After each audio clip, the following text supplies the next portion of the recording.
But first, we have breaking news this morning. Sources tell ABC News a Virginia man is under arrest in connection to the pipe bombs placed at Republican and Democratic national committees ahead of the January 6th attack on the Capitol.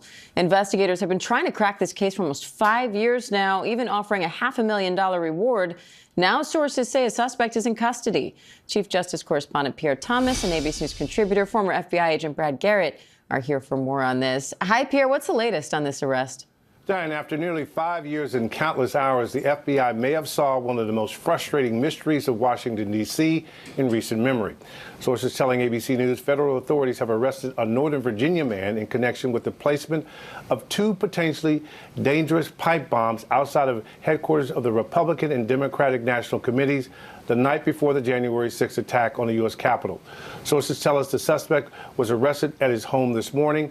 Authorities believe he is the person seen in those various surveillance cameras walking around the U.S. Capitol wearing a gray hooded sweatshirt, a mask, and a pair of Nike Air Max sneakers. The bombs were found roughly 16 hours after they were placed, discovered at a critical moment, just minutes before hundreds of supporters of President Trump began breaching barricades outside of the U.S. Capitol.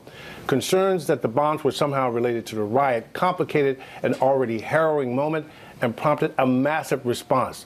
Sources describe an incredibly dangerous situation. At one point, Vice President-elect Kamala Harris's motorcade drove right past the bomb at DNC headquarters, which had gone undetected. Now sources say, after all these years, finally an arrest. And Brad, in a years-long investigation like this, is there usually one thing that breaks the case open, or is it just a gradual process of piecing the puzzle together? It can be either one, Diane. I'm going to guess that something came to light in recent times, days or weeks, where somebody came forward or they got on to somebody that may have information about the potential suspect. And working through that person, they get more information and enough to actually charge them. Brad, how much evidence do agents need to bring charges in a case like this? Brad, it looks like we're having some issues with your microphone. Pierre, what are the next steps in this case now?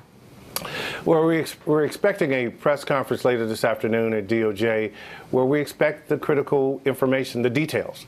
What exactly was the evidence that was pieced together to be able to bring this case? We know it was an extremely challenging case.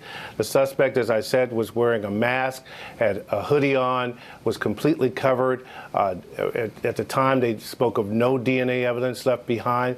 So what were the new clues that they have uncovered that allowed them to, in their mind, break the case? All right, Brad Garrett, Pierre Thomas, thank you both.